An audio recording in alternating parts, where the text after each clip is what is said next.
जय हिंद एवरीवन, मैं शुभम बरवेल अच्छे अकेडमी के ऑनलाइन प्लेटफॉर्म में आप सभी का स्वागत करता हूं। आज हम बेटा लेकर आए हैं आपके लिए एटॉमिक स्ट्रक्चर के पीवाईक्यू क्वेश्चन सॉल्यूशन में सेकंड लेक्चर, है ना। जिसमें इसके पहले वाला जो लेक्चर था उसमें मैंने आपको नीट के काफी सारे क्वेश्चंस करवाए थे फर्स्ट पार्ट में। आज सेकंड पार्ट में सारे क्वेश्चन जो बचे हुए हैं वो सारे के सारे कंप्लीट करेंगे जो नीट में आए हुए हैं। ठीक है जी, तो स्टार्ट करते हैं आज का सेशन। जुड़ जाइए हमारे साथ और सारे क्वेश्चंस का हम लोग डिटेल सॉल्यूशन आज देखने वाले हैं।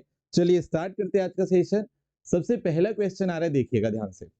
क्वेश्चन पूछा गया था नीट में 2020 में। देखिए नीट 2020 में क्वेश्चन आया हुआ था। क्या दिया था? एक क्रोमियम का 2+ आयन दिया हुआ था बेटा और उसका मैग्नेटिक मोमेंट निकालने बोला था। सबसे पहली बात कि मैंने इसका एक कॉन्सेप्ट आपको बताता हूं। किसी भी आयंस को देकर उसका अगर मैग्नेटिक मोमेंट निकालने बोलेगा तो हमारे पास मैग्नेटिक मोमेंट को अपन रिप्रेजेंट करते हैं म्यू से। किससे रिप्रेजेंट करते हैं? म्यू से। ठीक है जी, मैग्नेटिक मोमेंट को हम म्यू से रिप्रेजेंट करते हैं। इसका फॉर्मूला होता है √n+2। ठीक है जी, ये हमारे पास इसका क्या होता है? फॉर्मूला होता है किसका? मैग्नेटिक मोमेंट निकालने का। ठीक है, अब इसमें जो n है वो क्या है? तो n यहाँ पे नंबर ऑफ अनपेयर्ड इलेक्ट्रॉन होता है। ये अयुग्मित इलेक्ट्रॉन होता है क्या? n। अब n की वैल्यू देखो, इसमें एक ट्रिक मैं बताता हूं आपको, ध्यान सुनना। इस ट्रिक की हेल्प से आपका डायरेक्ट आपका आंसर आएगा। अगर n की वैल्यू बेटा, अगर n की वैल्यू क्या आ गई? 1 आ गई। ठीक है, n की वैल्यू क्या आ गई? 1। तो यहां याद रखना, अगर अनपेयर्ड इलेक्ट्रॉन कितने हैं? 1। चलो पहले 0 से स्टार्ट करते हैं। अगर अनपेयर्ड इलेक्ट्रॉन की वैल्यू 0 है तो म्यू की वैल्यू हो जाएगी 0। इसकी यूनिट होती है मैग्नेटिक मूवमेंट की बोहर मैग्नेटॉन्स, तो यहाँ bm ऐसा लिखेंगे। अगर n की वैल्यू 1 दी है तो म्यू की वैल्यू आप याद रखेंगे 1.8 बोहर मैग्नेटॉन्स। मतलब जितने अनपेयर्ड इलेक्ट्रॉन है म्यू की वैल्यू 1.8 लगा दी अपन ने। अगर n की वैल्यू 2 है तो म्यू की वैल्यू 2.8 हो जाएगी। कितनी हो जाएगी? 2.8 बोहर मैग्नेटॉन्स। मतलब जितने अनपेयर्ड की इलेक्ट्रॉन की वैल्यू है उसके बाद पॉइंट लगा के क्या लिखना है? 8 लिखना है बस। ये आपके मैग्नेटिक मोमेंट की वैल्यू आ गई। ठीक है जी, अगर n की वैल्यू क्या है? 3 है तो म्यू की वैल्यू क्या आ जाएगी? 3.8। मतलब यहाँ पे आप n की वैल्यू जब 2 रखोगे तो म्यू की वैल्यू 2.8 आ जाएगी। n की वैल्यू 3 रखोगे तो म्यू की वैल्यू 3.8 आ जाएगी। और n की वैल्यू अगर 4 रखोगे तो म्यू की वैल्यू यहाँ पे 4 पॉइंट क्या आ जाएगी? 8। और n की वैल्यू अगर क्या रखोगे? 5, तो म्यू की वैल्यू क्या आ जाएगी बताइए? 5.8। क्लियर है? चलो ये कॉन्सेप्ट अगर आपको समझ में आया तो अब क्वेश्चन पे आते हैं। क्रोमियम 2+ आयन की अगर मैं बात करूं तो जनरली क्रोमियम का एटॉमिक नंबर कितना होता है? 24। अब क्रोमियम का एटॉमिक नंबर 24, तो इसका इलेक्ट्रॉनिक कॉन्फ़िगरेशन लिखते हैं आर्गन 4s1 3d5। ये अब्बा रूल का एग्जेप्शन है, इसलिए इसका कॉन्फ़िगरेशन अपन ऐसे लिखते हैं। 4s में 1 इलेक्ट्रॉन, 3d में कितने इलेक्ट्रॉन है बेटा? 5। अच्छा, अब यहाँ पे ध्यान से समझिएगा। यहाँ पर अगर मैंने क्रोमियम पर 2+ चार्ज लगा दिया जैसे कि हमको क्वेश्चन में दिया गया है, ठीक है, मतलब इसकी वैलेंस सेल से 2 इलेक्ट्रॉन निकलेंगे। तो पहले इलेक्ट्रॉन वैलेंस सेल से और लास्ट वाली सेल से निकाला जाएगा। तो पहले इलेक्ट्रॉन 4s से निकलेगा, तो 4s में कितना इलेक्ट्रॉन है? 1। और उसके बाद सेकंड इलेक्ट्रॉन जो है वो d से निकलेगा, तो यहाँ पे कॉन्फ़िगरेशन आएगा Ar। 3d में कितने इलेक्ट्रॉन है? 4। मतलब d ऑर्बिटल जो होंगे, कितने होते हैं d ऑर्बिटल बेटा? 5 टाइप के होते हैं कि नहीं होते? d ऑर्बिटल कितने टाइप के होते हैं? 5 टाइप के। ठीक है, तो इसमें कितने पावर कितनी दिख रही है आपको? 4। मतलब नंबर ऑफ अनपेयर्ड इलेक्ट्रॉन कितने हैं? 4।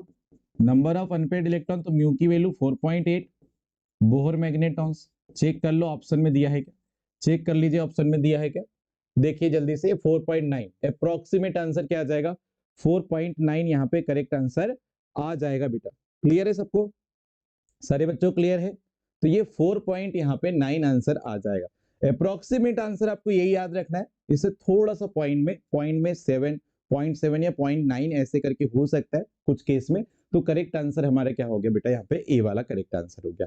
बढ़ते क्वेश्चन नंबर नेक्स्ट पे। क्वेश्चन नंबर आता है 26 नंबर पे। देखिएगा 4 आपको सबसेल दिए थे और एनर्जी का डिक्रीजिंग ऑर्डर आपको पूछा था। एनर्जी के डिक्रीजिंग ऑर्डर में इसको लगाओ करके बोला था। अब ये क्वेश्चन बताने करने के लिए मैं आपको एक कॉन्सेप्ट बता रहा हूं। आपने अगर अब्बा रूल पढ़े हैं, क्या पढ़े हैं? अब्बा रूल पढ़े हैं, तो इसका कॉन्सेप्ट आपको क्लियर होगा।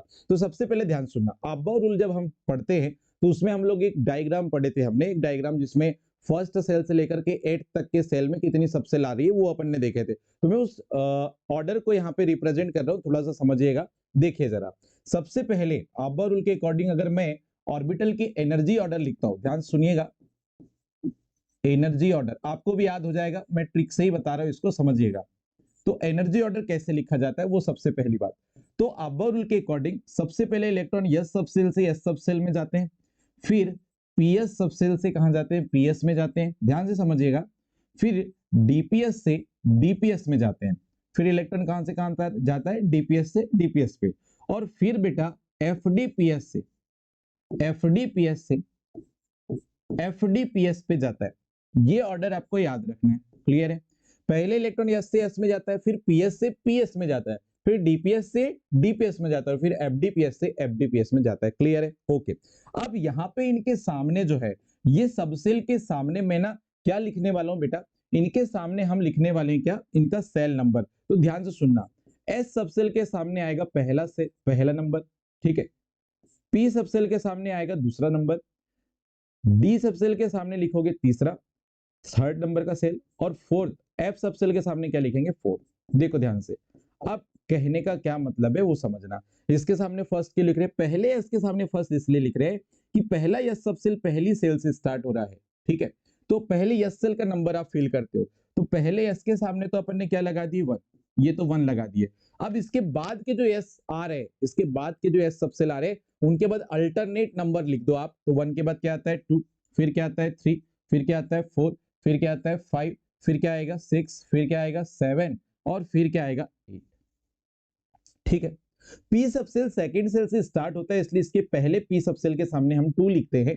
तो यहाँ पे आप पहले टू पी सबसेल के सामने क्या लिखोगे, टू। उसके बाद अल्टरनेट नंबर बढ़ाते चलो, थ्री, फिर क्या हो गया, फोर, फिर क्या आ गया, फाइव, फिर क्या आ गया, सिक्स, फिर क्या आ गया, सेवन, ओके। पी सब सेल की भी अपन नंबरिंग मतलब कर ली, सेल का नंबर पुट कर लिया। डी सब सेल स्टार्ट होती है तीसरी सेल से, तो पहले डी के सामने अपन क्या लिखेंगे, थ्री लिखेंगे, क्या लिखेंगे, थ्री लिखेंगे। तो पहला डी कहाँ है, ये रहा, इसके सामने थ्री, इसके बाद वाले डी के सामने फोर, इसके बाद वाले डी के सामने फाइव, और इसके बाद वाले डी के सामने क्या लिखोगे, सिक्स, ओके जी।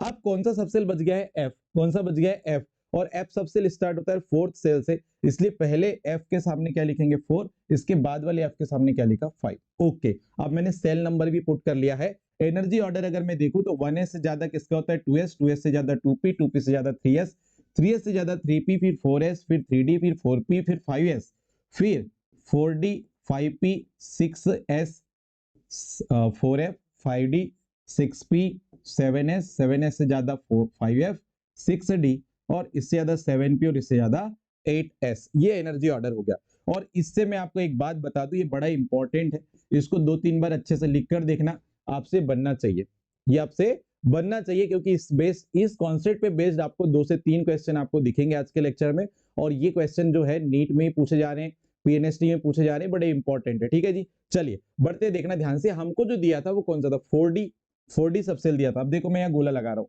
4D दिया था, 4D कहाँ है, ये है, ओके। इसके बाद कौन सा था, 5P दिया है, ओके, ठीक है। 5F भी दिया है, 5F कहाँ दिख रहा है आपको, ये देखो, ये रहा।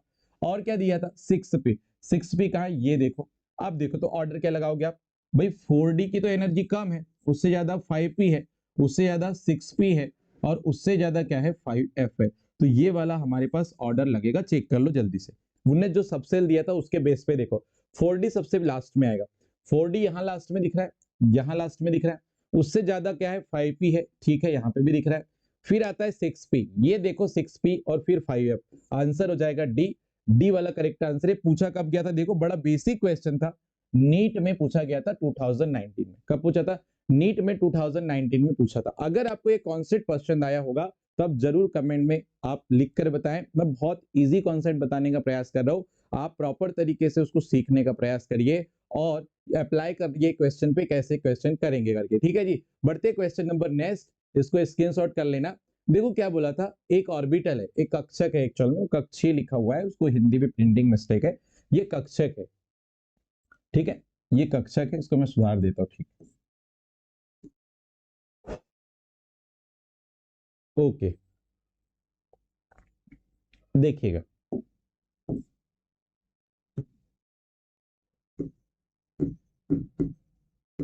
कक्षक में ऐसा कौन सा कक्षक है बोल रहा है यहाँ पे, जिसमें 3 एंगुलर नोड और 3 क्या बोलना चाहिए, टोटल नोड होंगे। अच्छा, मैंने आपको इसके प्रीवियस लेक्चर पढ़ाया था, उस पे मैंने टोटल नोड निकालने का फॉर्मूला बताया था आपको। टोटल नोड टोटल नोड, अगर किसी सबसेल में या ऑर्बिटल में टोटल नोड निकालना है तो फॉर्मूला होता है n-1। क्या होता है फॉर्मूला? n-1। फिर मैंने आपको बोला था कि बेटा एंगुलर नोड अगर निकालना है, एंगुलर नोड, दो प्रकार के नोड बताया था मैंने इसमें आपको। ए एंगुलर नोड, इसका फॉर्मूला था एल ओनली। दूसरा था रेडियल नोड, क्या था? Radial node. रेडियल नोड निकालने का फॉर्मूला क्या बताया था मैंने आपको? n-1 minus L. तो ये दो कॉन्सेप्ट आपको याद रखना है। अब टोटल नोड, अच्छा यहाँ पे n क्या है? n क्या है? जो भी सेल होगा, नंबर ऑफ सेल बोल सकते हो आप, नंबर ऑफ सेल, ये कोष के नंबर है, number of shell. Number of shell मतलब ये जो नंबर दिख रहा है ये n का नंबर है, ये जो सामने नंबर दिख रहा है किसका नंबर है? n का नंबर है, या इसी को अपन सेल नंबर बोलेंगे। ठीक है जी। तो देखो पहले वाले पे आओ, पहले वाले क्वेश्चन पे आओ। अगर मैं फर्स्ट क्वेश्चन लेके चल रहा हूं, इसको यहां से हटा देता हूं मैं। अब पहला वाला जो ऑप्शन पे आते हैं, ऑप्शन पे 5p, 5p में बेटा, 5p में यहां आओ, देखना और समझना। n की वैल्यू कितनी है? 5। 5 माइनस 1 करोगे, यहाँ पे 5 माइनस 1 करोगे तो कितना आया? 4। तो टोटल नोट तो 4 हो गए, उसने टोटल नोट कितने बोला है? 3। मतलब पहला तो गलत हो चुका है, आगे जाएंगे ही नहीं। दूसरे नंबर पे आओ, दूसरे नंबर पे क्या है? 3d। 3d में देखो 3 माइनस 1 करेंगे, n की वैल्यू 3 है, तो 3 माइनस 1 करोगे कितना आया? 2। तो टोटल नोट तो 2 हो गए, ये भी गलत हुआ, ये भी गलत हो गया, क्योंकि टोटल नोट तो हमको 3 लाना है, ये तो गलत हो चुके दोनों, यहाँ टोटल नोट 2 ही है। तीसरे पे आते हैं, 4f, 4f दिख रहा है, ओके। n की वैल्यू कितनी है? 4। 4 माइनस 1 करेंगे तो कितना आया? 3। अच्छा, टोटल नोड हमको 3 दिख गए, टोटल नोड कितने दिखे? 3। अब आगे बढ़ेंगे, टोटल नोड अगर 3 है तो अब आगे बढ़ जाएंगे। तो टोटल नोड 3 बोला था, लेकिन साथ में एंगुलर नोड कितने बोला है? 3। तो भाई एंगुलर नोड के लिए ध्यान सुनना, हमको एक बात क्या पता है, एल की वैल्यू जो है 0 1 2 3 4 ऐसे चलती है। अगर एल की वैल्यू 0 होती तो यस सबसेल, 1 होती तो पी सबसेल, 2 होती है तो डी सबसेल, और 3 होती है तो एफ सबसेल होता है। क्लियर है? तो मुझे एक बात बताओ, यहाँ कौन सी सबसेल है? एफ। और एफ सबसेल के लिए एल की वैल्यू कितनी आएगी? 3। और ये एल क्या है? Azimuthal quantum number. अगर आपने क्वांटम संख्या पढ़े हो तो द्विगंसी क्वांटम संख्या को अपन बोलते हैं। तो यहाँ एल की वैल्यू कितनी आ जाएगी बेटा? यहाँ पे 3 आ जाएगी। कितनी आ जाएगी? 3, क्योंकि एफ सबसेल के लिए एल की वैल्यू क्या होती है? 3। अब बताओ n-1 की वैल्यू 3, एल की वैल्यू 3, तो यहाँ पे n-1 माइनस एल की वैल्यू कितनी आएगी? 0। इसकी वैल्यू 0 हो जाएगी। तो करेक्ट आंसर तो हमारा ये हो जाएगा, क्योंकि देखो टोटल नोड भी 3 आ गया, एंगुलर नोड भी 3 आ गया, और हमको बोला तो यही था उसने, इसलिए करेक्ट आंसर कौन सा हो जाएगा? सी। डी वाला हो नहीं सकता, क्योंकि टोटल नोड n-1 करोगे तो 5 आएगा, तो ये गलत है। n-1 करोगे तो 6 माइनस 5, 6 माइनस 1 करोगे ना, फिर भाई n की वैल्यू 6 है, तो यहाँ 6 माइनस 1 करोगे तो कितना आएगा? 5। तो टोटल नोट 5 थोड़ी ना पूछा था ना, तो ये आंसर गलत हो गया, मतलब सी वाला करेक्ट आंसर हो जाएगा। बढ़ते नेक्स्ट क्वेश्चन पे। क्वेश्चन नंबर आ गया 28। क्या बोल रहा है? एक ही ऑर्बिटल में आने वाले दो इलेक्ट्रॉन को उसके द्वारा, किसके द्वारा प्रदर्शित या किसके द्वारा सेपरेट किया जाता है? तो बेटा ध्यान सुनना, 4 क्वांटम नंबर दे दिया है। मान लीजिए हमारे पास 3s ऑर्बिटल है, मान लीजिए हमारे पास 3s ऑर्बिटल है, इसमें s सबसेल में कितने ऑर्बिटल है? 2। एक क्लॉकवाइज घूम रहा है और एक एंटी क्लॉकवाइज। अब ध्यान देना, इसमें ये फर्स्ट इलेक्ट्रॉन है और इसमें ये सेकेंड इलेक्ट्रॉन है। क्लियर है? अब हमने 4 टाइप की क्वांटम संख्या पढ़ी थी, मुख्य क्वांटम संख्या, दूसरा द्विगंसी क्वांटम संख्या, तीसरा चुंबकीय क्वांटम संख्या, और चौथा चक्रण क्वांटम संख्या। तो ये दोनों इलेक्ट्रॉन के लिए अगर मैं चारों क्वांटम संख्या लिखूं, दोनों इलेक्ट्रॉन के लिए मैं चारों क्वांटम नंबर लिखूं, तो कैसे लिखेंगे? देखो ध्यान से। पहली बात, पहले नंबर पे आओ, सबसे पहले n क्या बताता है? Shell number. तो सेल नंबर क्या है? 3। फर्स्ट इलेक्ट्रॉन भी थर्ड सेल में, सेकंड इलेक्ट्रॉन भी थर्ड सेल में। अच्छा, l क्या बताता है? सबसेल। सबसेल क्या है? s। तो l की वैल्यू 0 होती है, 1 होती है, 2 होती है, 3 होती है। तो l की वैल्यू 0 होती तो कौन सा सबसेल होता है? 1। l की वैल्यू 1 होती तो कौन सा सबसेल होता है? p। l की वैल्यू 2 होती तो कौन सा सबसेल है? d। और 3 होती तो कौन सा सबसेल है? f। तो मुझे एक बात बताओ, या s सबसेल है तो l की वैल्यू यहाँ पे भी 0 और यहाँ पे भी 0, क्योंकि दोनों इलेक्ट्रॉन s सबसेल में है, s उपकोष में है। अब s उपकोष के अंदर कितना ऑर्बिटल होता है? तो 1 ही होता है, क्योंकि हमने मैग्नेटिक क्वांटम नंबर निकालना सीखे थे, इसकी वैल्यू थी -l से +l, -l से +l, ये फॉर्मूला होता था मैग्नेटिक क्वांटम नंबर का। ठीक है जी।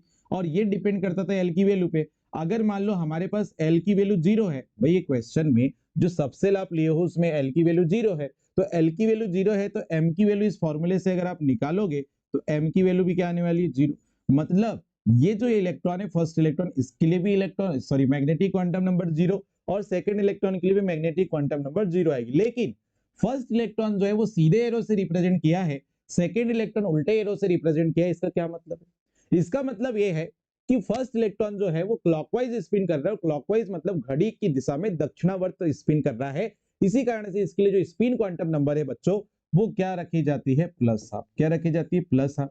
और जो एंटी क्लॉकवाइज स्पिन करता है उसके लिए स्पिन क्वांटम नंबर क्या रखी जाती है? Minus half. तो ये हमारे पास जो लास्ट वाली क्वांटम नंबर है जिसको हम स्पिन क्वांटम नंबर बोल रहे हैं ये डिफरेंट होती है। एक ऑर्बिटल में जो 2 इलेक्ट्रॉन है उसमें कौन सी ऐसी क्वांटम नंबर है जिसके कारण इनमें डिफरेंस बताया जा सकता है? तो वो स्पिन क्वांटम नंबर है। 3 क्वांटम नंबर की वैल्यू कैसी आती है? सेम। चौथी की डिफरेंट आती है। तो स्पिन क्वांटम नंबर या इसको चक्रण क्वांटम संख्या बोलते हैं। आंसर हो जाएगा आपका सी। क्लियर? बहुत आसानी से आपको समझ में आया होगा। बढ़ते नेक्स्ट क्वेश्चन पे, इसको स्क्रीन शॉट कर लीजिएगा। ठीक है, ओके। नेक्स्ट 29 क्या बोल रहा है? ऑर्बिटल में कितने इलेक्ट्रॉन आ सकते हैं जिसके लिए n की वैल्यू 3 और l की वैल्यू 1 है? अच्छा देखो ध्यान से समझना, आपको क्या पूछा जा रहा है, क्या बोला जा रहा है कि भाई हमारे पास एक सेल है जिसका वैल्यू क्या है? n इक्वल टू 3, l और एजीमुथल क्वांटम नंबर की वैल्यू कितनी दिया है? 1 दिया हुआ है। और आपको पूछ रहा है कितने इलेक्ट्रॉन आ सकते हैं। तो बेटा l की वैल्यू जब भी 1 आती है तो कौन सा सबसेल होता है? पी सबसेल होता है। कौन सा सबसेल होता है? P subshell. और पी सबसेल जो है इस पे अगर सबसेल में आपको मैक्सिमम नंबर ऑफ इलेक्ट्रॉन निकालना है तो एक फॉर्मूला होता है 4l+2, 4l+2 इलेक्ट्रॉन। ये आपका फॉर्मूला होता है। या इसी को अपन ऐसे भी लिख सकते हैं 2 ब्रैकेट में 2l+2। ये फॉर्मूला इंपॉर्टेंट है। Sorry 2l+1। ये फॉर्मूला जो है इंपॉर्टेंट है। क्यों? क्योंकि ये सबसेल में नंबर ऑफ इलेक्ट्रॉन निकालने का फॉर्मूला है और ये एग्जाम में पहले पूछा भी जा चुका है। ये सेम फॉर्मूले बेस्ड क्वेश्चन भी आया है। तो अगर मुझे किसी सबशेल में मैक्सिमम नंबर ऑफ इलेक्ट्रॉन निकालने बोला जाए, वैसे उसने लिख दिया है लास्ट में कक्षक, कोई दिक्कत नहीं है। अपन यहाँ पे देख ले रहे एल की वैल्यू 1 मतलब पी सबशेल होता है। और पी सबसेल में कितने ऑर्बिटल होते हैं ये भी आप बता सकते हैं। तो पी सबसेल में 3 ऑर्बिटल होते हैं। कितने ऑर्बिटल होते हैं? 3। एक होता है पी एक्स, एक होता है पी वाई और एक क्या होता है? P Z. तो मैक्सिमम कितने इलेक्ट्रॉन आ सकते हैं? एक पी ऑर्बिटल में कितने? 2। तो 3 पी ऑर्बिटल में कितने? 6। तो 6 इलेक्ट्रॉन आएंगे, ये तो डन है। लेकिन ये फॉर्मूले से भी निकाल के देख लो, मैंने उस डायरेक्ट निकाला कि पी सबसेल में 3 ऑर्बिटल होते हैं और उसमें 6 इलेक्ट्रॉन। ये वाले फॉर्मूले से भी आ जाओ। तो एल की वैल्यू देखो कितनी दिया था? 1। तो 4 इंटू क्या हो जाएगा? 1। एल की वैल्यू 1 रख दी है, प्लस क्या कर दोगे? 2। तो कितना आ गया बताइए? 6। तो ये फॉर्मूले से भी निकाला जा सकता है। तो आंसर क्या आ जाएगा? बी वाला करेक्ट आंसर आ जाएगा कि भाई जब n की वैल्यू 3 और l की वैल्यू 1 दिया जाएगा तो कितने इलेक्ट्रॉन आ सकते हैं ऑर्बिटल में? ऐसे क्वेश्चन है तो 6 आ जाएंगे। क्लियर है? चलिए बढ़ते हैं नेक्स्ट क्वेश्चन पे। क्वेश्चन नंबर आपको दिया है 30 नंबर। क्या बोल रहा है? डी ऑर्बिटल के निम्नलिखित में से किस जोड़े में एक्सिस के साथ इलेक्ट्रॉन डेंसिटी होगी? चलो बताइए, एक्सिस के साथ इलेक्ट्रॉन डेंसिटी होगी, जल्दी से बताइए। बहुत आसान क्वेश्चन है। Question number 30, question number 30। ठीक है, तो यहां देखिएगा जनरली हमारे पास जो डी ऑर्बिटल होते हैं, डी ऑर्बिटल कितने टाइप के होते हैं? 5। एक होता है डी एक्स वाई, दूसरा होता है डी वाई जेड और तीसरा होता है डी जेड एक्स। ध्यान से समझिएगा।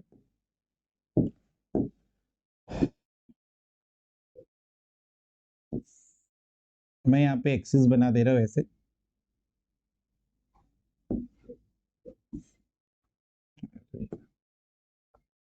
ओके, कोई दिक्कत नहीं है, लाइन खींचना ही पड़ेगा।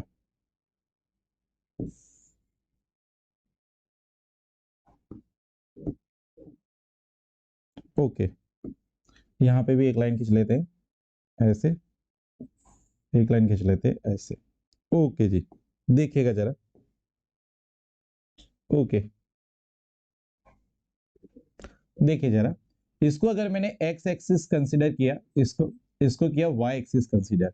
अगर डी ऑर्बिटल के जो लोब्स है, ये दोनों लोब्स एक्स और वाई एक्सिस की अगर क्या बन रहे हैं?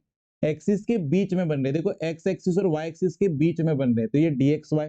और यहाँ पे डी वाई जेड में क्या हो रहा है? यहाँ पे एक वाई एक्सिस और एक कौन सी एक्सिस है? जेड। अगर डी ऑर्बिटल के दोनों लोब्स जो हैं वो जेड एक्सिस और वाई एक्सिस के बीच में बन रहे हैं, ऊपर नहीं बन रहे।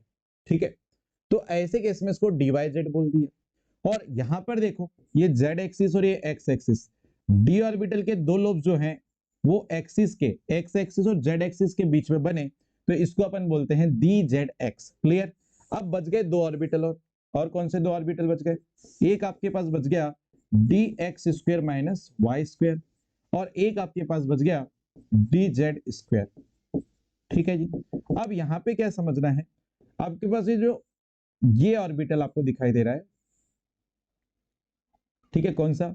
dx square minus Y square. इसमें कितनी एक्सिस होगी बताओ? इस पे दो एक्सिस है, एक x और एक क्या है y।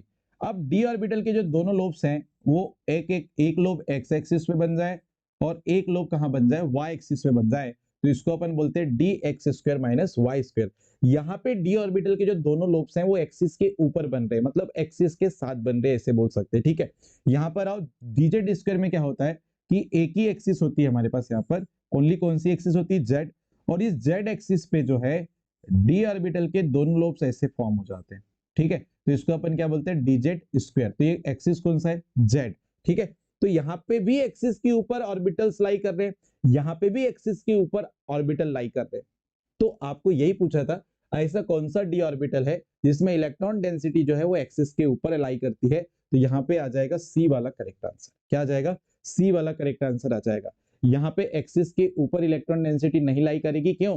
क्योंकि यहाँ जो ऑर्बिटल्स बन रहे डी ऑर्बिटल्स के जो लोब हैं वो एक्सिस के बीच में है, ऊपर नहीं है, जैसे यहाँ एक्सिस के ऊपर या एक्सिस के साथ है। क्लियर है? तो यहाँ पे करेक्ट आंसर क्या हो जाएगा? सी वाला। आप स्क्रीनशॉट कर लीजिएगा फटाफट से। चलिए बढ़ते क्वेश्चन नंबर 31 पे। आप देखो ये क्वेश्चन बड़ा शानदार था।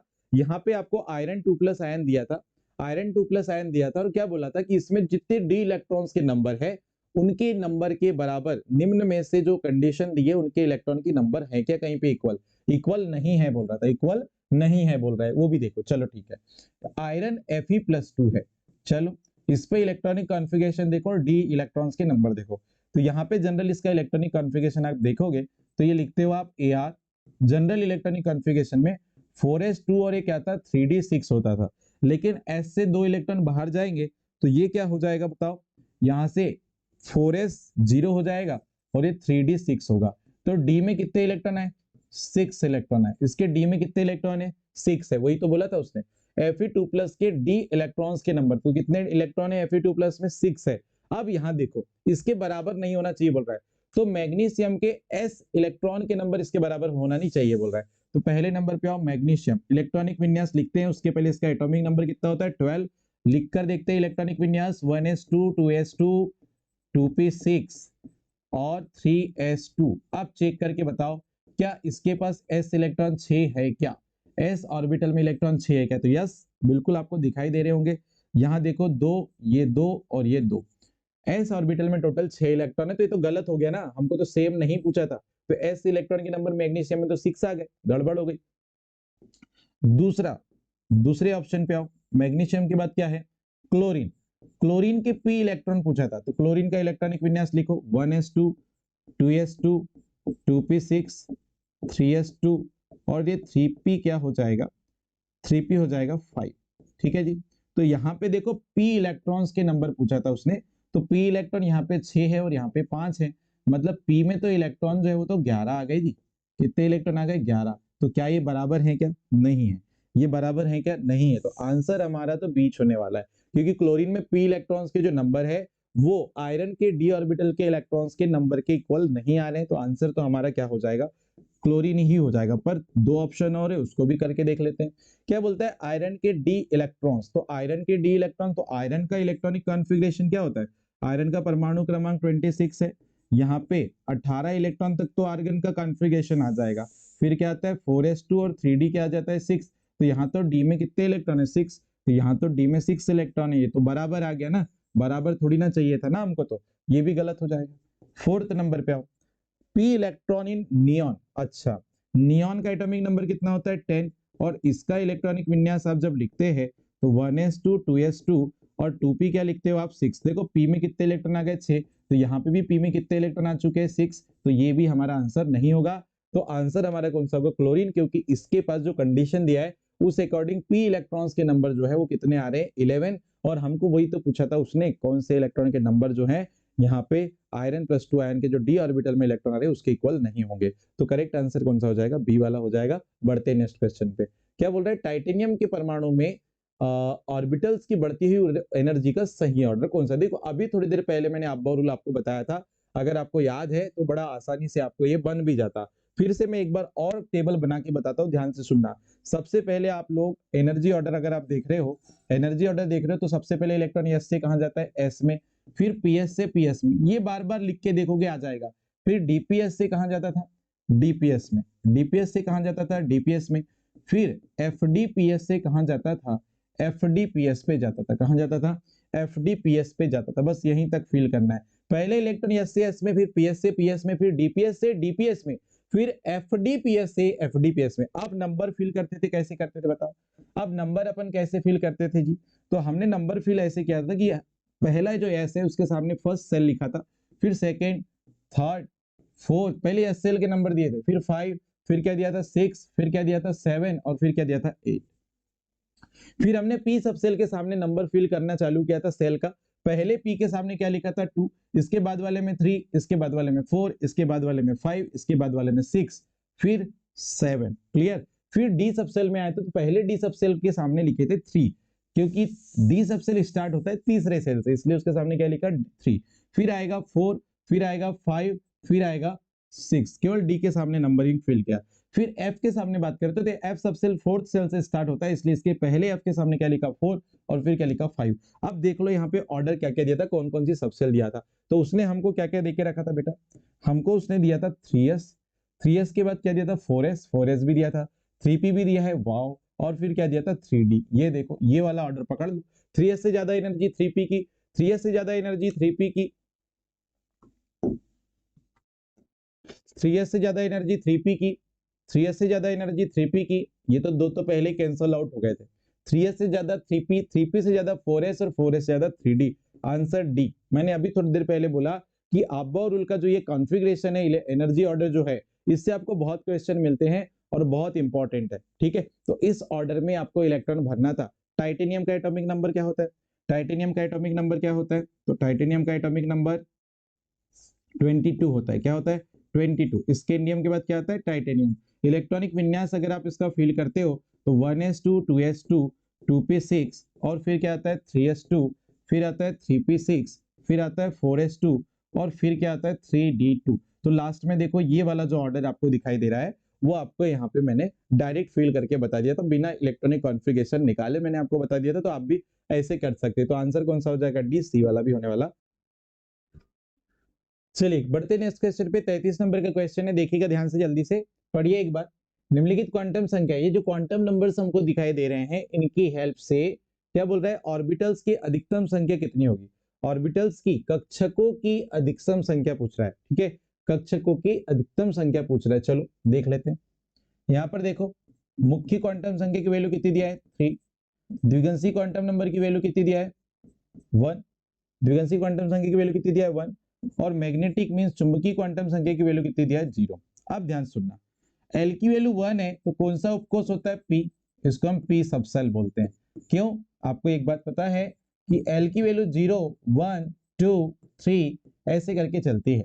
जब एल की वैल्यू 0 होती तो एस उपकोष, 1 होती तो पी उपकोष, 2 होती तो डी उपकोष और 3 होती तो एफ उपकोष। इसको अच्छे से याद रखना है।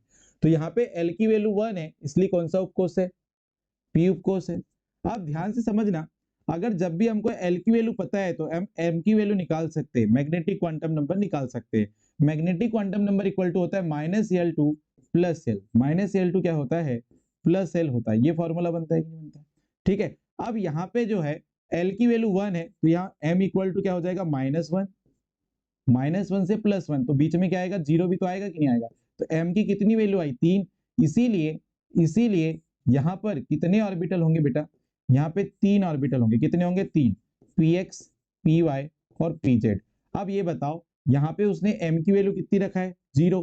तो m की वैल्यू 0 आ रही है तो वो कितने ऑर्बिटल के लिए आ रही है? तो केवल py ऑर्बिटल के लिए आ रही है ना 0। तो कितना ऑर्बिटल है? ओनली 1। तो इसलिए आंसर क्या आ जाएगा यहाँ पे? ए। आंसर कितना आ जाएगा? ए। नंबर ऑफ ऑर्बिटल यहाँ पे कितना आएगा? 1। एक ही ऑर्बिटल आएगा क्योंकि उसने मैग्नेटिक क्वांटम नंबर दे दिया है। अगर वो मैग्नेटिक क्वांटम नंबर की वैल्यू नहीं देता, ओनली एल की वैल्यू देता 1, कि बोले एल की वैल्यू 1 है तो बताओ नंबर ऑफ ऑर्बिटल कितने, तो फिर अपन 3 लगाते। क्यों? क्योंकि मैग्नेटिक क्वांटम नंबर से एल के लिए या पी सबसेल के लिए कितने ऑर्बिटल आते हैं बेटा? 3। लेकिन उसने एम की वैल्यू दे दिया है, एम की वैल्यू 0 दे दिया, इसलिए एक ऑर्बिटल ही यहाँ पे आंसर आएगा। बढ़ते नेक्स्ट क्वेश्चन पे, क्वेश्चन नंबर 34। क्वेश्चन नंबर 34 क्या दिख रहा है? इसमें भी आपको कुछ क्वांटम नंबर्स दिया है, लेकिन इस बार क्या पूछा है उसने? इलेक्ट्रॉन्स की मैक्सिमम नंबर पूछा है। कोई नहीं, इस बार भी कर लेंगे। मुख्य क्वांटम संख्या दिया है n = 3, एजीमुथल क्वांटम नंबर दिया है 1, और मैग्नेटिक क्वांटम नंबर की जो वैल्यू है वो दिया है कितनी? -1। कितनी दे दिया है? -1। देखो एल की वैल्यू 1 है, मतलब कौन सा सबसेल? P subshell. अभी जो क्वेश्चन मैंने करवाया था इसके पहले सेम क्वेश्चन है, लेकिन वहां पे ऑर्बिटल्स के नंबर पूछा था, इसमें इलेक्ट्रॉन्स के नंबर पूछा है। तो बेटा अभी थोड़ी देर पहले मैंने बताया था, जब एजीमुथल क्वांटम नंबर की वैल्यू l = 1 है तो मैग्नेटिक क्वांटम नंबर की वैल्यू 3 जाती है, -1, 0 और क्या जाती है? +1। इस कारण से जो है हमारे पास कितने ऑर्बिटल आएंगे? 3। कितने ऑर्बिटल आते हैं? 3। एक होता है px, एक होता है py और एक क्या होता है? pz। अब आपको क्या बोल रहा है? m की वैल्यू जो है कितनी रखी है? -1। तो ये कौन से ऑर्बिटल की बात हो रही है? ये वाले px ऑर्बिटल के। और px ऑर्बिटल में अधिकतम कितने इलेक्ट्रॉन आ सकते हैं? 2। इसलिए आंसर क्या हो जाएगा यहाँ पे? 2। आंसर क्या हो जाएगा यहाँ पे? 2। मतलब डी वाला यहाँ पे क्या आ जाएगा? करेक्ट आंसर आ जाएगा। डी वाला यहाँ पे क्या आ जाएगा? करेक्ट आंसर आ जाएगा। क्लियर है? चलिए बढ़ते नेक्स्ट क्वेश्चन पे, क्वेश्चन नंबर 35। क्वेश्चन नंबर 35 क्या बोल रहा है? देखिए यहां पर आपको मुख्य क्वांटम संख्या दिया है, n की वैल्यू कितनी दिया है? 4, और l की वैल्यू कितनी दिया है? 3। एजीमुथल क्वांटम नंबर की वैल्यू अगर 3 है तो बेटा कौन सा सबसेल है? f सबसेल है। कौन सा है? f सबसेल है। और आपको क्या पूछा है उसने? n की वैल्यू 4 और l की वैल्यू 3 देके पूछा है उपकोषों में इलेक्ट्रॉन के नंबर। तो बेटा f उपकोष जो है उसमें कितने इलेक्ट्रॉन? तो उसके लिए कॉन्सेप्ट याद रख लेना। पहला, s सबशेल जो होता है या f उपकोष जो होता है, इस पे मैक्सिमम कितने इलेक्ट्रॉन आते हैं? 2। ठीक है।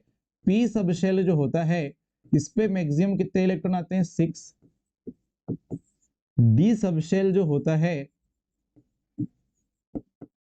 इस पे कितने इलेक्ट्रॉन आते हैं? 10। और f सबसेल जो होता है इस पे कितने इलेक्ट्रॉन आते हैं? 14। तो हमारा डायरेक्ट आंसर यहाँ पे क्या आ जाएगा? 14। ठीक है। या फिर सबसेल में इलेक्ट्रॉन निकालने वाला फॉर्मूला लगा सकते हो आप। क्या सबसेल में इलेक्ट्रॉन लगाने वाला फॉर्मूला मैंने अभी थोड़ी देर पहले भी आपको बताया था एक क्वेश्चन में, 4l+2, या इसको अपन लिख सकते हैं 2 × 2l+1। ये फॉर्मूला होता है। एल की वैल्यू अगर आपको पता है तब ये फॉर्मूला लगाते हैं। तो एल की वैल्यू हमको पता है कितनी है? 3 है, तो यहाँ रख दो 4 × क्या करो? एल की वैल्यू 3 + 2 कर दो, कितना आ जाएगा देख लो। 4 × 3 करो 12 + 2 कितना आया? 14।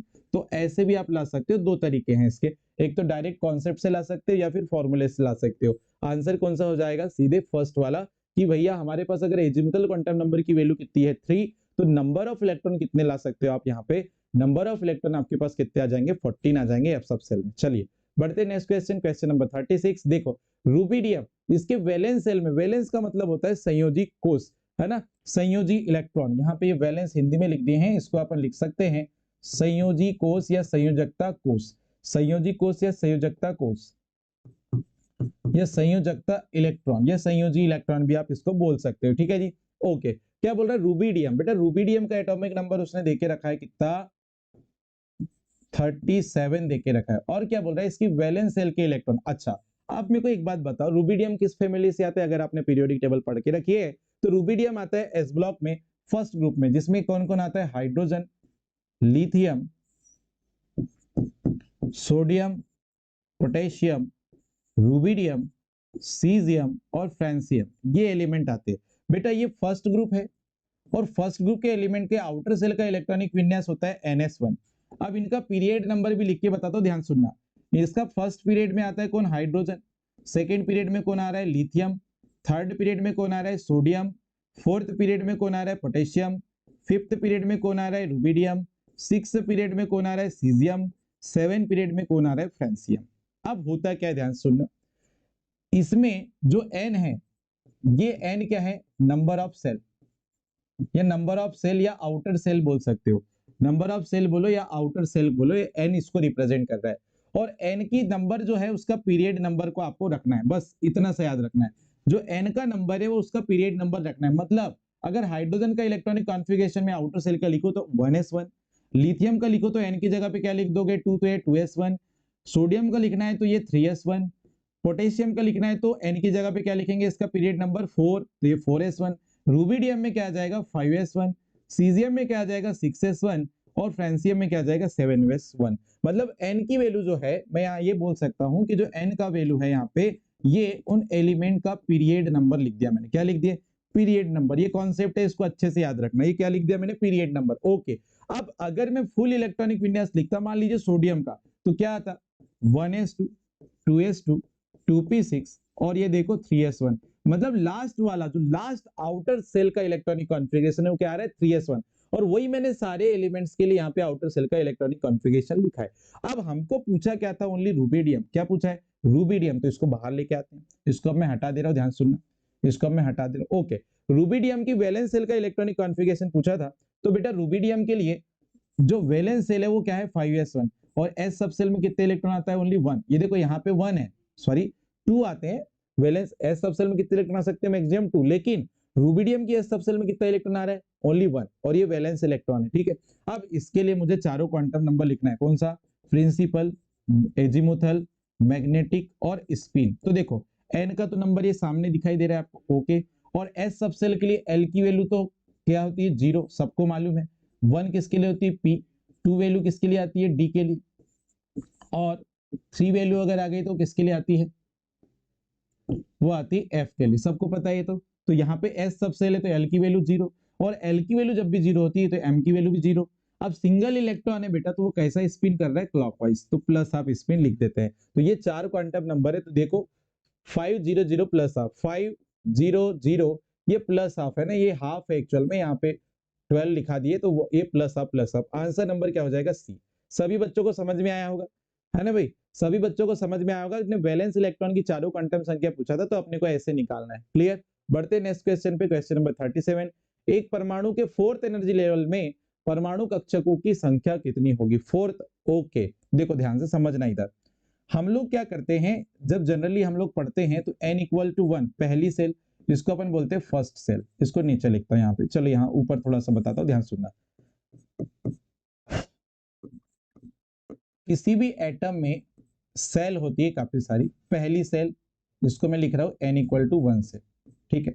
मैं 4th सेल तक बता रहा हूँ आपको। सेकेंड सेल जो है, सेकेंड सेल को द्वितीय नंबर की जो सेल होती है उसको n = 2 से लिख देते हैं। तीसरे नंबर की जो सेल है, थर्ड सेल जो है, उसको अपन रिप्रेजेंट करते हैं n = 3 से। और फोर्थ नंबर की जो सेल है, फोर्थ नंबर की जो सेल है उसको n = किससे लिखते हैं? 4 से लिख देते हैं। क्लियर? अच्छा, अब ये आपको समझ में नहीं आई होगी कहानी, तो इधर देख लो। ये मेरे पास एटम है, उसके पास न्यूक्लियस है, ये फर्स्ट सेल, ये सेकेंड सेल, ये थर्ड और ये फोर्थ। पहले नंबर की जो सेल है उसको मैंने n = 1 से लिखा। न्यूक्लियस के पास की फर्स्ट सेल को n = 1 से लिखे। सेकेंड जो सेल है ये वाली, इसको मैंने n = 2 लिखा। ये तीसरी सेल है, इसको n = 3 लिखा। चौथी सेल को मैंने n = क्या लिखा? 4। ओके, इतना समझो अभी आप। तो सेल के अंदर क्या पाई जाती है? सबशेल। ये तो सेल हो गया ना। अब इसमें क्या पाई जाती है? सबशेल पाई जाती है, जिसको हम हिंदी में उपकोष कहते हैं। क्या कहते हैं? उपकोष। तो बेटा यहाँ पे ध्यान सुनना। पहली सेल में एक ही सबसेल पाई जाती है, वो होती है S। दूसरी सेल में 2 सबसेल पाई जाती है, S और P। तीसरी सेल में 3 सबसेल पाई जाती है, S, P और D। और चौथी सेल में 4 सबसेल पाई जाती है, S, P, D और क्या होता है? F। इतना याद रखो। क्लियर?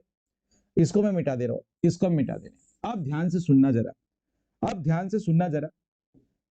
S सबसेल में केवल एक ऑर्बिटल होता है, P सबसेल में 3 ऑर्बिटल होते हैं, D सबसेल में 5 ऑर्बिटल होते हैं और F में कितने होते हैं? 7 ऑर्बिटल होते हैं। तो देखो ध्यान से, अब ध्यान से समझना यहां पर।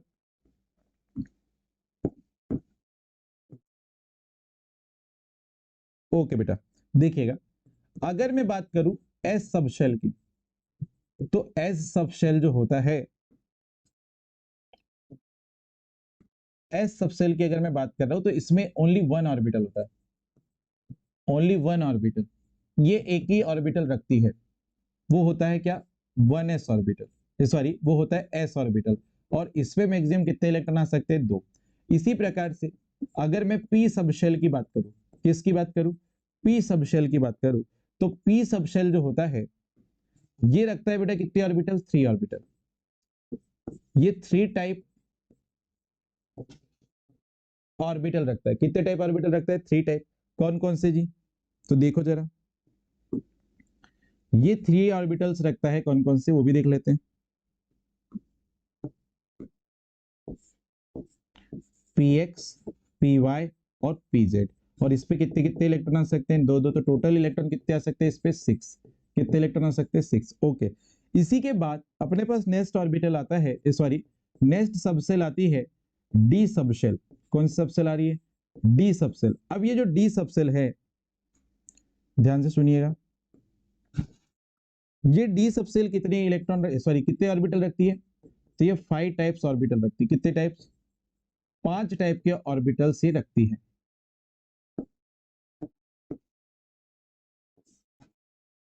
ये देखो 1 2 3 4 5। एक को हम बोलते हैं डी एक्स वाई, फिर डी वाई जेड, फिर डी जेड एक्स, फिर D X square minus Y square, और लास्ट में आता है डी जेड स्क्वायर। ठीक है, 5 डी ऑर्बिटल। अब 5 डी ऑर्बिटल तो एक में 2 इलेक्ट्रॉन आते हैं एक डी ऑर्बिटल पे, तो 5 पे कितने आ जाएंगे? 10। मतलब यहाँ कितने इलेक्ट्रॉन आ गए जी? 10। कितने इलेक्ट्रॉन आ गए? 10। बस समझ में आ रही कि नहीं आ रही है? इसके बाद एक और ऑर्बिटल होता है, मैं इधर बता रहा हूँ, वो कौन सी सबसेल में आएगा? एफ में आएगा। किस में आएगा? एफ में। इसको थोड़ा सा मैं, ओके, यहाँ पे थोड़ा सा बता देता हूँ, यहाँ से ध्यान समझना।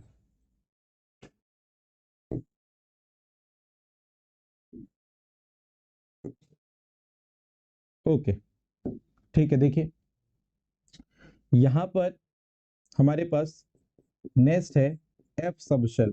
क्या है? F subshell. अब एफ सबशेल जो होगा, इसमें 7 टाइप ऑर्बिटल होते हैं। कितने टाइप?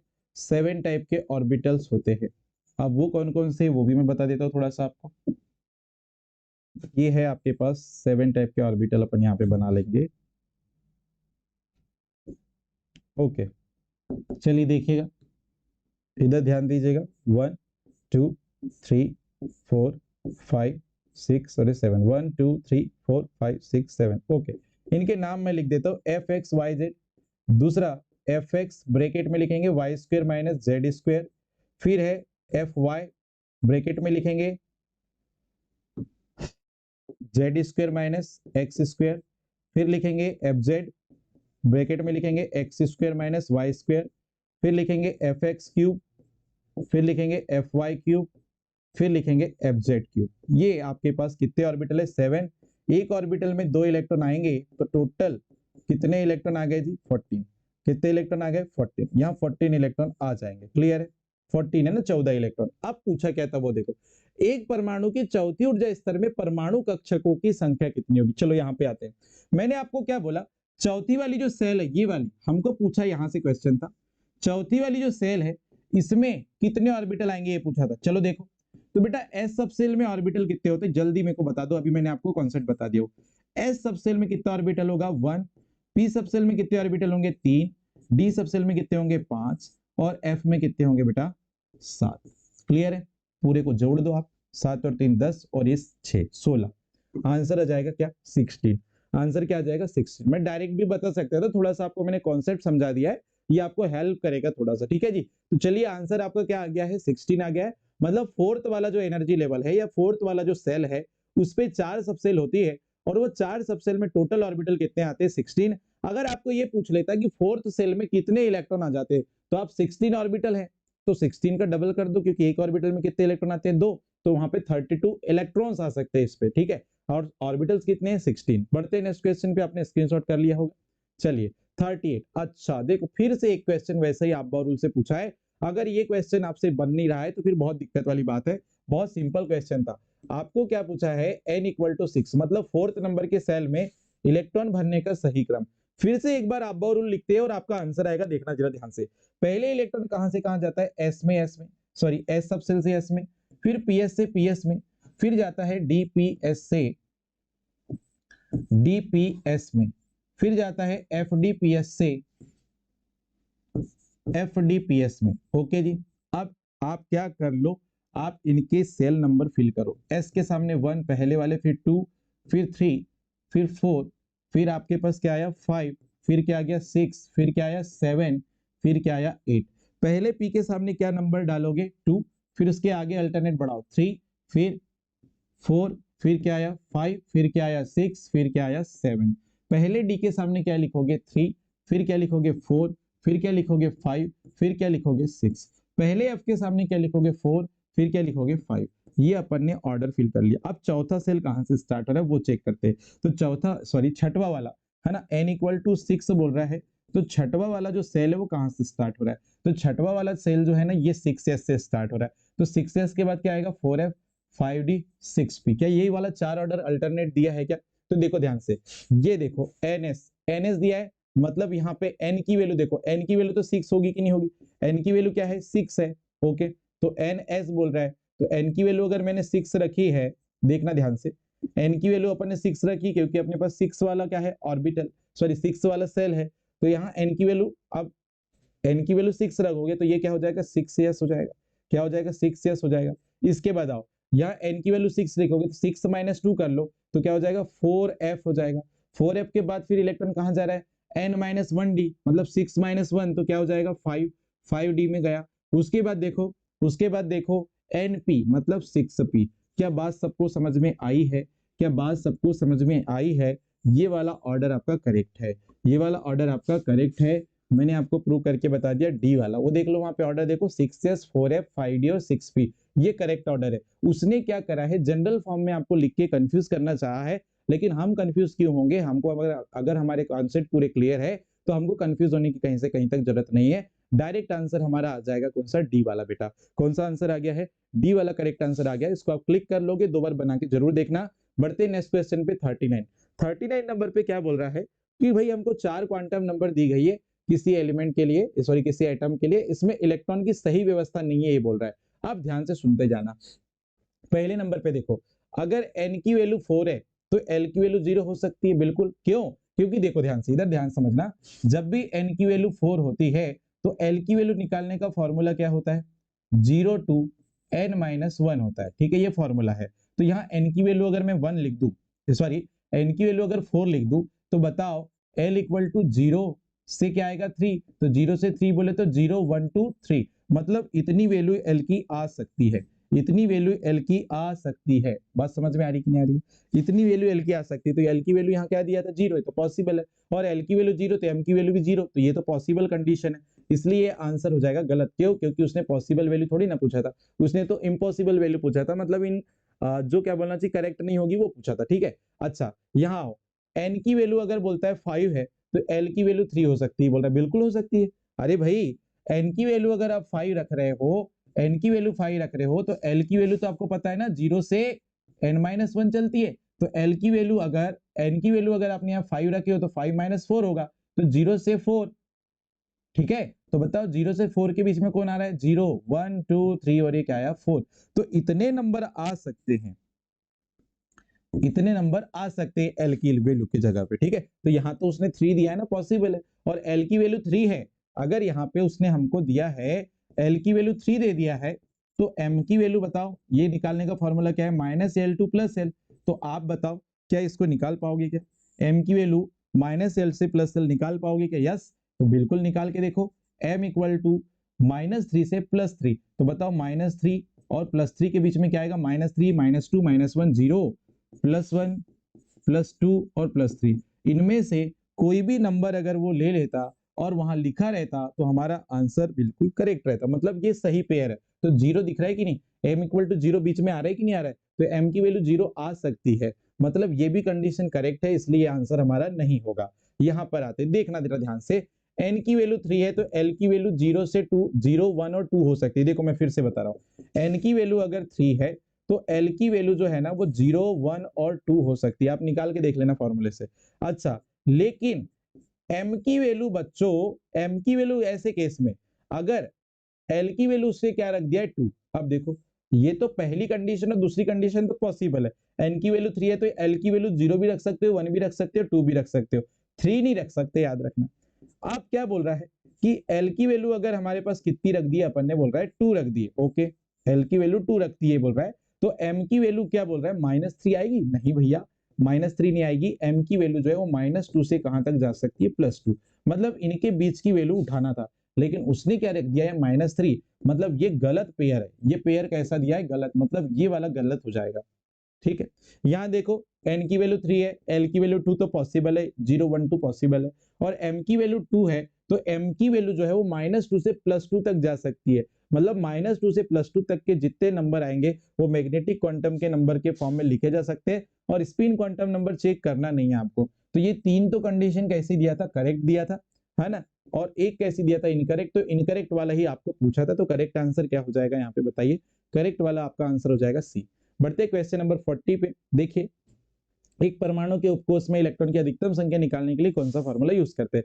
अच्छा, यहाँ पे ना थोड़ा सा प्रिंटिंग मिस्टेक है, इसको सुधार लेना, 4l+2 है एक्चुअल में, उसको मैं सुधार देता हूँ, ये 1 नहीं है, 4l+2 है। मैंने इसको पहले भी आपको बता चुका हूँ कि यहाँ से डायरेक्ट क्वेश्चन आपको पूछा जा चुका है।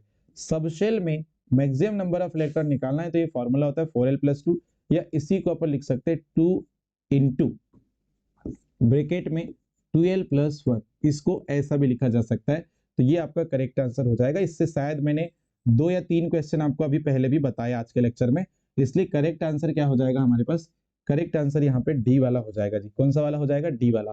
ये नंबर ऑफ इलेक्ट्रॉन यहाँ पे क्यों यूज किया जाता है, ये यूज किया जाता है मैक्सिमम नंबर ऑफ इलेक्ट्रॉन पता करने में सबशेल के। अगर किसी सबशेल या उपकोष के इलेक्ट्रॉन्स की संख्या को पता करना है तो उसके लिए फॉर्मूला यूज किया जाता है। आंसर नंबर क्या हो जाएगा, डी वाला हो जाएगा। बढ़ते क्वेश्चन नंबर 41 पे। 41 क्वेश्चन पे 4 क्वांटम नंबर्स के सेट दे के रखा था उसने, और आपसे क्या पूछ रहा है, देखो which of the following sets of quantum number is not permissible, मतलब गलत वाला जो है फिर से आपको सेट पहचानना है। ओके जी, चलो कर लेते हैं। n की वैल्यू 3 है तो l की वैल्यू 0 हो सकती है, और l की वैल्यू 0 तो m की वैल्यू 0, ये तो पेयर कैसा है, करेक्ट है। n की वैल्यू 3 है तो l की वैल्यू जो है वो 0 1 2 हो सकती है। देखो n की वैल्यू जब भी 3 आ गई है तो l की वैल्यू ऐसे केस में 0 1 और 2 होगी, मतलब जितने नंबर आपके n के उतनी ही वैल्यू l की आएगी, लेकिन इसके बराबर नहीं लाना है, 0 से 2 तक लाए, मतलब कितने नंबर आ गए, 3। अगर यहाँ देखो, अब देखो ध्यान से, n की वैल्यू अगर 2 है तो l की वैल्यू कभी भी 2 नहीं हो सकती, इक्वल नहीं आना चाहिए, मतलब n की वैल्यू अगर 2 है तो l की वैल्यू या तो 0 हो सकती है या तो 1 हो सकती है, 2 नहीं हो सकती, ये गड़बड़ कर दिया, मतलब ये वाला पेयर तो कैसा कर दिया है, गलत कर दिया है। एक से ज्यादा पेयर हो सकते हैं, देखो यहाँ पे गलत वाले, क्योंकि उसने ऑप्शन में आपको दिया है। यहाँ देखो n की वैल्यू 4 है तो क्या l की वैल्यू 2 हो सकती है, बिल्कुल हो सकती है। n की वैल्यू 4 है तो l की वैल्यू 0 से 3 तक जाएगी, l की वैल्यू 0 1 2 और ये 3 तक हो सकती है, लेकिन ऑप्शन में आपको क्या दिया है, 2 दिया है क्या, हाँ तो बिल्कुल सही है, ये तो सही है, चल जाएगा। अब L की वैल्यू 2 है तो M की वैल्यू, तो अभी मैंने थोड़ी देर पहले ही बताया कि L की वैल्यू जो भी आ रही है उसकी M की वैल्यू जो है वो माइनस उस नंबर से प्लस तक जाएगी, तो यहाँ L की वैल्यू 2 है तो M की वैल्यू -2 से +2 तक जा सकती है, मतलब ये कंडीशन तो सही है, ये कंडीशन तो कैसी है, सही है। अच्छा आगे बढ़ते हैं। अब यहाँ देखो n की वैल्यू 1 है तो L की वैल्यू 0, बिल्कुल सही। n की वैल्यू 2 है, नहीं सॉरी 1 है तो L की वैल्यू 0 ही होगी, इससे ज्यादा हो ही नहीं सकती, 1 भी नहीं हो सकती। लेकिन M की वैल्यू, ये तो 0 होना चाहिए, L की वैल्यू 0 तो M की वैल्यू भी क्या होनी चाहिए, 0, लेकिन यहाँ क्या दिया है -3, गलत। ये वाला पेयर कैसा दिया है, गलत। भाई L की वैल्यू 0 है तो M की वैल्यू भी 0 होनी चाहिए, लेकिन उसने क्या दिया -3, तो ये गलत हो गया। आगे आते हैं 5वें नंबर पे। n की वैल्यू 3 है तो l की वैल्यू 2 पॉसिबल है, क्योंकि मैंने ऊपर बता दिया, देखो n की वैल्यू 3 है तो l की वैल्यू तो 0 से 2 तक जा सकती है, तो ये तो सही है। लेकिन l की वैल्यू 2 है तो m की वैल्यू बेटा -2 से +2 तक जाती है, ये +3 गलत हो गया ना जी, +3 गलत हो गया ना जी, तो ये 3 पेयर यहाँ पे गलत है। कौन सा, सेकेंड फोर्थ और फिफ्थ, सेकेंड फोर्थ और फिफ्थ, एक मिनट, सेकेंड फोर्थ और फिफ्थ दिया है, यस सेकेंड फोर्थ और फिफ्थ यहाँ पे दिया हुआ है, करेक्ट आंसर आपका ये हो जाएगा। क्लियर है, सब लोग अच्छे से आप बना के देख लेना, जरूर आपका भी आंसर करेक्ट आएगा। बी वाला करेक्ट है, सेकेंड फोर्थ और फिफ्थ। 42 देखो ध्यान से, एक एटम है जिसके ऑर्बिटल का कॉन्फ़िगरेशन किसके द्वारा बताया जाता है, क्या बोल रहा है, क्वांटम नंबर से क्वेश्चन था। क्वांटम नंबर पे देखो, orientation of orbital, orientation of orbital, orientation of orbital, कक्षकों का जो विन्यास होता है उसको बताने के लिए जो क्वांटम नंबर आती है वो होती है बच्चों मैग्नेटिक क्वांटम नंबर। कौन सी क्वांटम नंबर है? मैग्नेटिक क्वांटम नंबर, जिसको चुंबकीय क्वांटम संख्या बोलते हैं। बड़ा इंपॉर्टेंट है ये, बहुत इंपॉर्टेंट है। इसमें आपको मैं बता दूं, एक मेन चीज मैं बता देता हूं। चलो इससे ना मैं मेन चीज पहले आपको बता देता हूँ। चलो इसको मैं मिटाता हूँ यहाँ से, एक मिनट, लाइन से सीक्वेंस में बता देता हूँ मैं सभी। प्रिंसिपल क्वांटम नंबर, सबसे पहले प्रिंसिपल क्वांटम नंबर, मुख्य क्वांटम संख्या। इससे जो मेन क्वेश्चन बनते हैं वो देखो, तो ये बताती है साइज ऑफ एटम को, ये साइज ऑफ एटम को बताती है। डायरेक्ट क्वेश्चन पूछता है कि साइज ऑफ एटम जो है या परमाणु का जो आकार है, परमाणु का आकार किस क्वांटम संख्या से रिप्रेजेंट किया जाता है? परमाणु का आकार। तो ये मुख्य क्वांटम संख्या याद रखनी है। ओके ठीक है जी। दूसरा एजीमुथल क्वांटम नंबर, जिसको हम द्विगंशी क्वांटम संख्या कहते हैं, ये बताती है क्या? ये बताती है शेप ऑफ सबशेल, उपकोषों की आकृति को बताती है। अब ये उपकोष की आकृति कैसे होती है? तो एस उपकोष गोलाकार होता है, पी उपकोष डंबलाकार होता है, ऐसे पढ़े हो ना आपने, तो बस वही है, उपकोषों की आकृति को बताती है एजीमुथल क्वांटम नंबर। ठीक है जी। अब इसका डिटेल लेक्चर जब मैं पढ़ाऊंगा थ्योरी वाला, तो उस पर आपको सारी चीजें आ जाएगी। अभी मैं केवल वन लाइनर जो क्वेश्चन बनते हैं उसको बता रहा हूँ कि शेप ऑफ सबसेल की कहानी जो है वो azimuthal quantum number. Magnetic quantum number जो है ये बताती है orientation of orbital, orientation of orbital. और भी काफी सारे पॉइंट रहते हैं इस पे, लेकिन अभी हम लोग केवल वो फैक्ट वाले पॉइंट देख रहे हैं जिससे क्वेश्चन आपको डायरेक्ट पूछता है।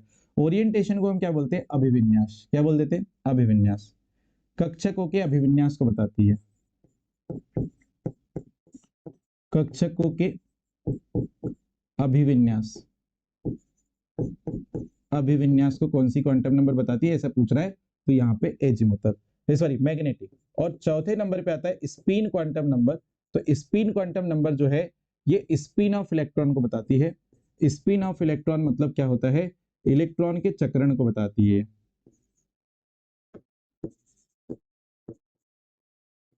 इलेक्ट्रॉन के चक्रण। तो ये 4 पॉइंट है, इससे डायरेक्ट क्वेश्चन आपको बनते हैं, अच्छे से याद रखना। लेकिन हमको पूछा था ओरिएंटेशन ऑफ एटॉमिक ऑर्बिटल, तो बेटा इस पे याद रखोगे क्या? Magnetic quantum number. Magnetic quantum number जो है वो ओरिएंटेशन ऑफ ऑर्बिटल को रिप्रेजेंट करती है।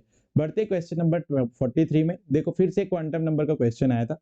क्या पूछा गया है पहले एक बार अच्छे से आप पढ़ लीजिए। क्या दिया हुआ था?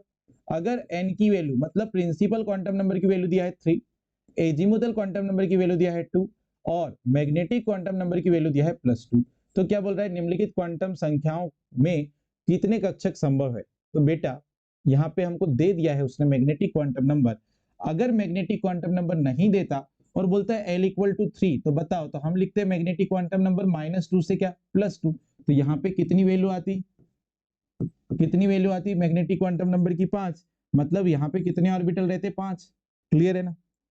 क्लियर है कि नहीं है? यहाँ पे मैग्नेटिक क्वांटम नंबर की वैल्यू अगर 5 आती तो कितने ऑर्बिटल होते? 5। ऐसे।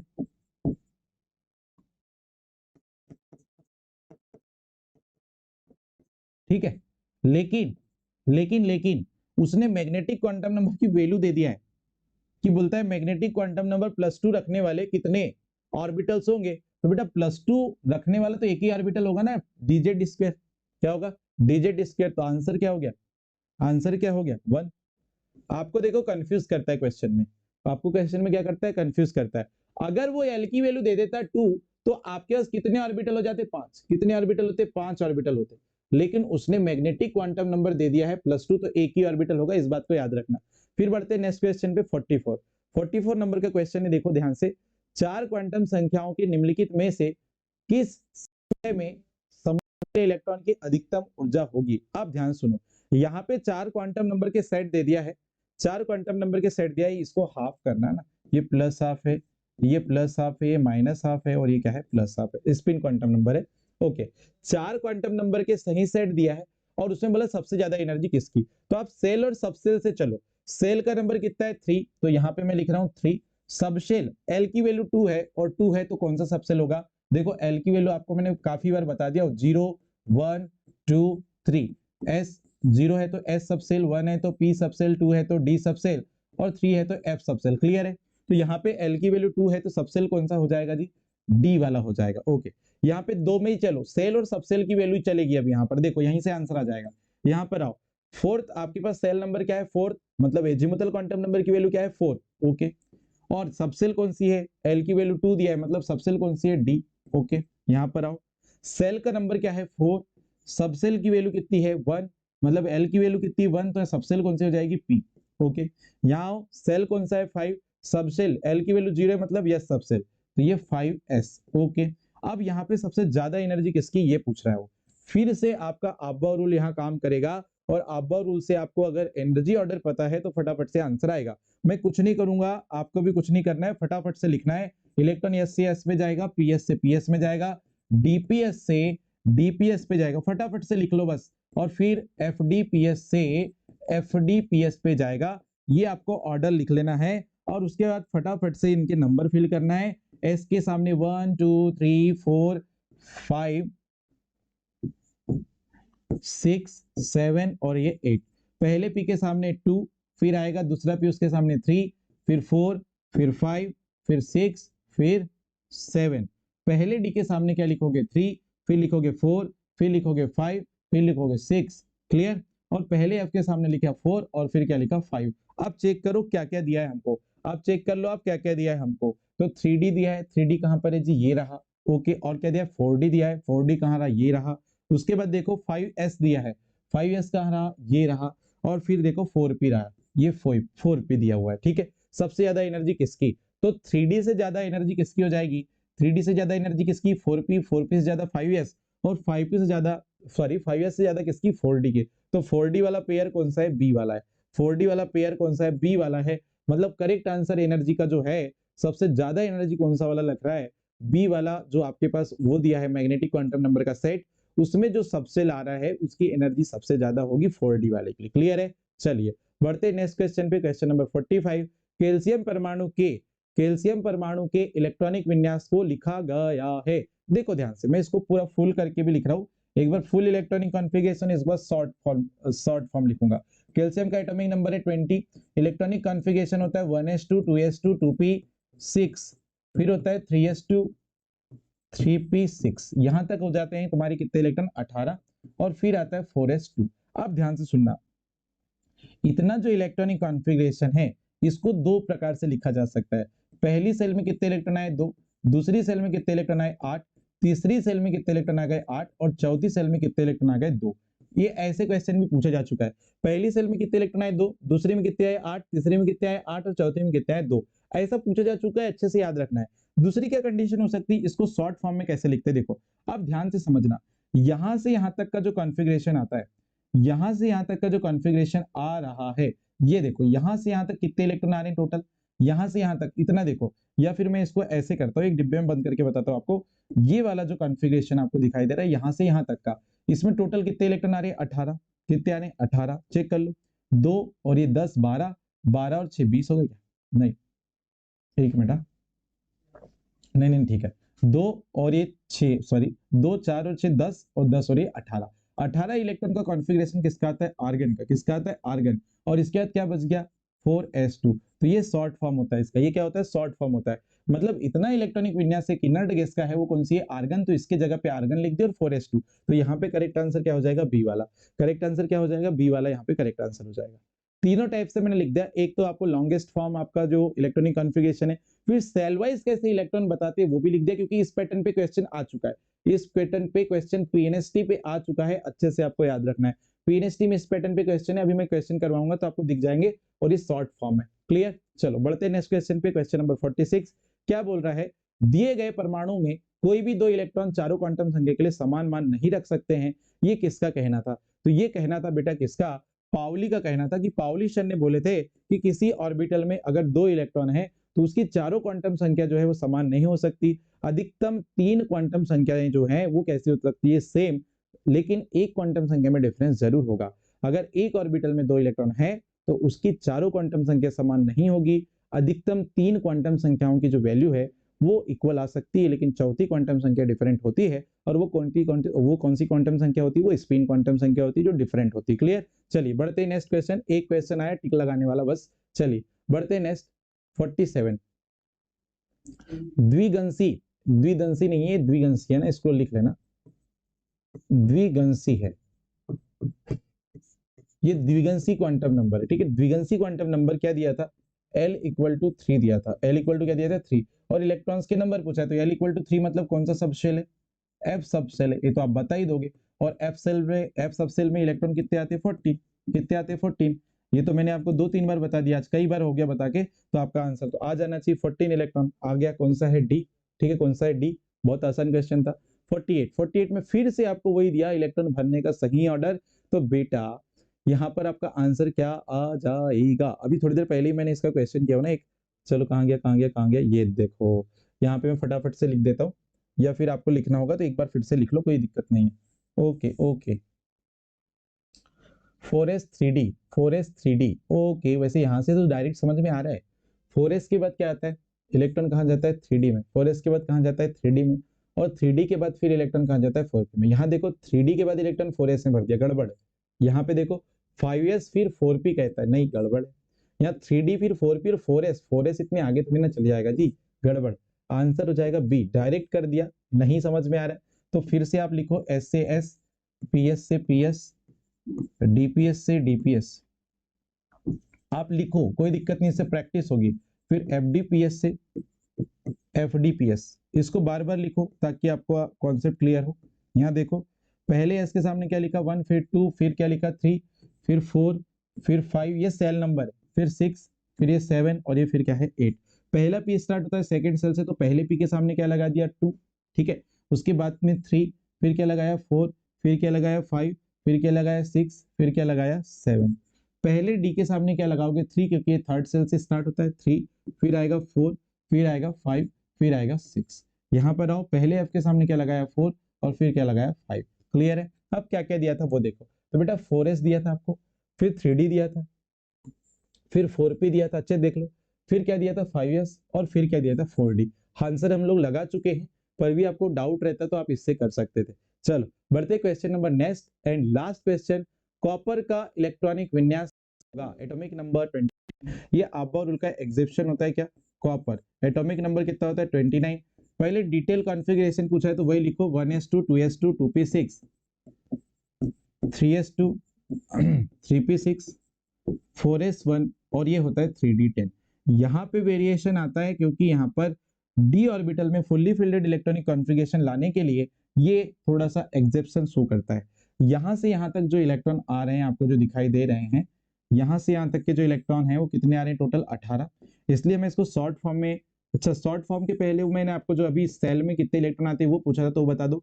पहली सेल में 2 इलेक्ट्रॉन, दूसरी सेल में 8 इलेक्ट्रॉन, तीसरी सेल में यहाँ पे 8 और ये 10, कितने हो गए, 18, और चौथी सेल में 1 इलेक्ट्रॉन। अच्छे देख लो, 2 और ये 6, 8, और ये डी कौन से में आ रहा है, थर्ड सेल में आ रहा है कि नहीं, तो 10 और ये 8, 18, और फिर ये 4s में चौथी सेल में कितना इलेक्ट्रॉन है, 1। अच्छा इसको शॉर्ट फॉर्म में लिखना है तो यहाँ से यहाँ तक 18 इलेक्ट्रॉन आए, उसकी जगह पे क्या लिख सकता हूँ, आर्गन, और उसके बाद ये है 4s1, और ये क्या है, 3d10। इसको अपन ऐसे भी लिख सकते हैं बेटा। ठीक है, तो ये आपको समझ में आया होगा कैसे मैंने लिखा है, ये इसका शॉर्ट फॉर्म है। ओके, आपको मैक्सिमम टाइम ये दिखेगा, लेकिन अभी उसने लॉन्ग फॉर्म में दिख दिया तो अभी देख लो। ओके, ये देखो बी वाला करेक्ट आंसर है, 1s2, 2s2, 2p6, 3s2, 3p6, 3d10, 4s1। ये पूछा था पीएमटी में 1991 में, काफी पुराना क्वेश्चन है, पर ऐसे पैटर्न पे क्वेश्चन आपको देखने को मिलते हैं। ठीक है जी, तो ये आपका खत्म हो गया, यहाँ पे सारे क्वेश्चन अपन ने एंड कर लिए जो पीएमटी में और नीट में आए हुए थे।